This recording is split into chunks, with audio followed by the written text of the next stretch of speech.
Эң жогорку коэффициенттер, ылдам төлөмдөр жана миллиондогон утуштар OneXBet'те. Описаниядагы ссылка аркылуу кирип өз утушка ээ болуңуз. Ссылка описанияда. Жана ошондой эле приложенияны смартфонуңузга көчүрүп, ал жактан ВКонтакте, Одноклассник, Google+ аркылуу регистрация болуп ойносоңуздар болот. Ыңгайлуу жана бат оюнчуларга асы урмат. Эмес, мен убактымды карап болчу, эмне 16 секунд калып калыптыр. 1 мүнөт берилип атабы суроого. Мен баштап электе бүтүп калдыбы? Жоқ азыр. Рахмат. Айтсаңыздар, Кыргызстандан Россияга 700 миң жаран кетти дейт. Ошол жарандардын арасынан канчосу россиялык гражданство алып, канчосу кыргыз жарандыгынан отказ кылышты эле, же мындай эки паспорт менен жүрөбү? Какая-то ошол информация барбы? Маалымат. Все 700 тысяч граждан имеют кыргызский паспорт и российский паспорт. Сколько из них отказалось? Кто-нибудь статистику эту ведет? Эльвира Жаргалбековна, бул... Мен түшүндүм, просто это и есть информационные технологии, да? Бул деген бир база менен кирип чыккандарда маалымат барбы? Кто-то это отслеживает? Жок мындай маалымат. Миграцияда барбы? Барбы? Миграцияда мындай маселе бар, бирок бүгүн азыр ага даярданып келбедик элек.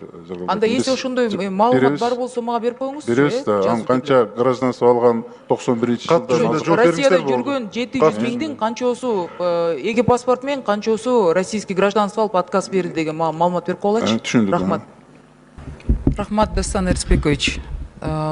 Мен ГКНБге мындай суроо берет элем да. Миграция маселеси болуп атпайбы? Эгер биздин жарандар Россияга барып, эч кандай мындай даже ичине кирбей туруп жөндөн жөн эле депорт кылынганда, анан 322 статья деген бар экен, ошону сиз билесиздерби? Россияда.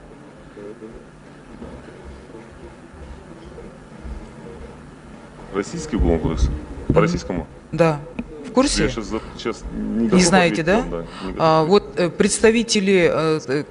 И когда эта история просто из социальных сетей, вот человек обращается к общественности и пишет: я приехал, прямо в аэропорту задержали, сказали такая-то статья, и это связано с религиозной деятельностью, да, на самом деле если человек у нас не состоит ни в каких запрещенных группировках, почему бияктан чыкканда к нему вопросов нет, а тяхтан барганда почему человека депортировали? Человек потратился на самолет, на билеты, его депортировали, и теперь его заставляет выплатить обратный билет российская сторона. Вот в таких случаях куда нужно обращаться, что делать? Данный вопрос, наверное, если вы дадите, да, мы проработаем. Данные, да? Да, я вам дам. Поможете? Хорошо. Потому что это очень странная ситуация. Его мало того, что заставляют теперь обратный билет заплатить, ему еще на 20 лет бан поставили депорт. То есть 20 лет ему нельзя въезжать в Российскую Федерацию. Человек при этом никаких преступлений еще не совершал. От нас выезд запрета нет. И поэтому он сам обосновывает это тем, что он как бы представитель эми динге жараша ошондой мамиле кылып атабы деп, ошондой көз караш менен бөлүнүп атат да соцтар тармактарда. Вот такие вещи, наблюдали, нет, происходит такое? Если вот вы дадите данные, да, мы проработаем, потому что это решение российской стороны, мы там сейчас... Мен сизге кайрылып атам. Жыл башында Россия тарабынан меры ограничительного порядка были предприняты по денежным переводам. Сиз билесиз, Кыргызстанга 100 миңден ашык акча которулбасын деп ограничительное мероприятие киргизип койду. Ошого мен сизге суроо бергим келет да. Бүгүн премьер-министр Москвага барып, жыйында ошону алып койгула деп суранды да. Анан Россиянын премьери жооп берип атат: мейли кийинки отурумга чейин биз ушуну караштырайлы деп. Менде суроо, ошону киргизип атканда акылдашып киргизбейт беле? Ошол ээктин алкагындагы соглашенияларга туура келеби, келбейби? Ошого жооп берип коюңузчу.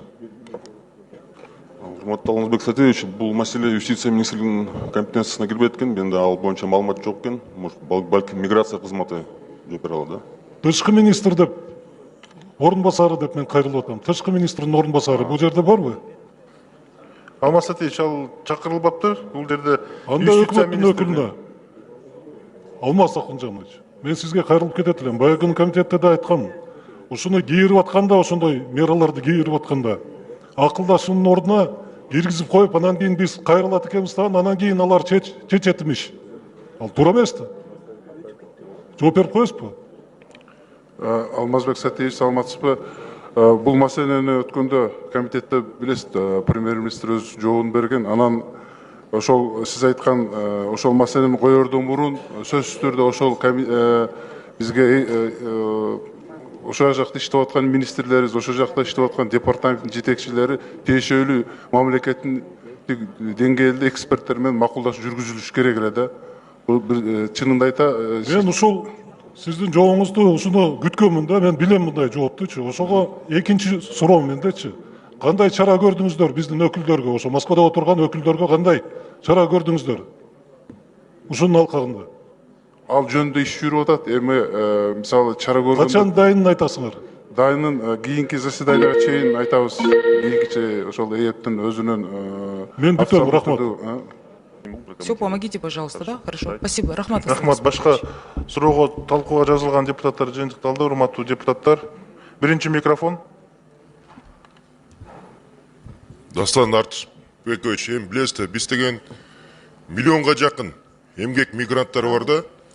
Ошолордун эң чоң юридикалык жагын карап атып туруп, мына баарыбыз отуруп азыр аягын түшүнбөй калдык да.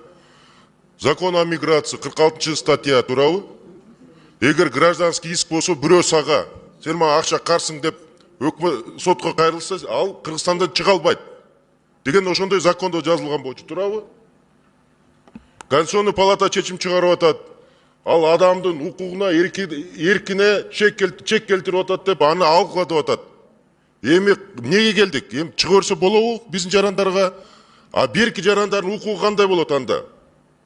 Жана Кыргызстандан чыгам деп аткан жарандын карсы адам алардын укуктары кандай болот? Эмне менен алардын иск обеспечен болот? Ошого кичине бирөө барбы биякта өкмөттөн түшүндүрүп кое турган? Эми бүт азыр мигранттар угуп атат да бунучу.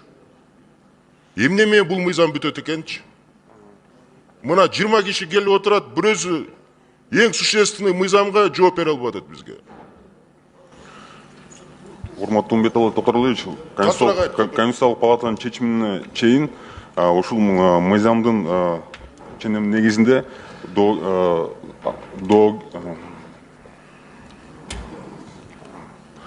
ответчик арыз ээси болобу, заявитель болобу, эгерде сотто жарандык иш каралса, чыгалчу эмес да, чектөө болчу.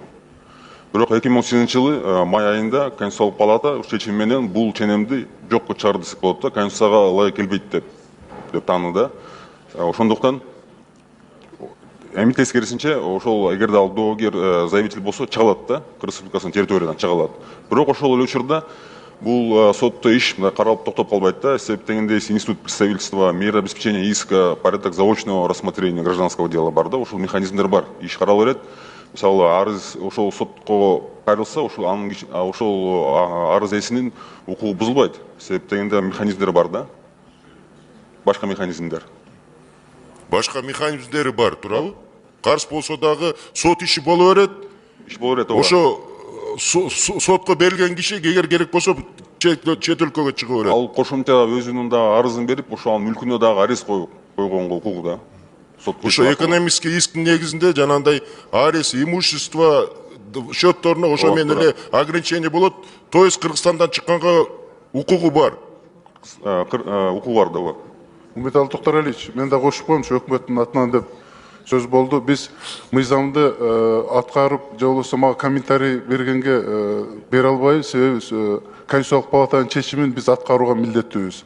А сиз айткан берки маселелер боюнча кайрасынан баягы сот мезгилинде чыгат деп мына ички иштер министринин орун басары айтып кетти. Кайсы моментте кызыл флажоктор коюлат да. Ошондуктан биздер мигранттар кандай коркунуч жок.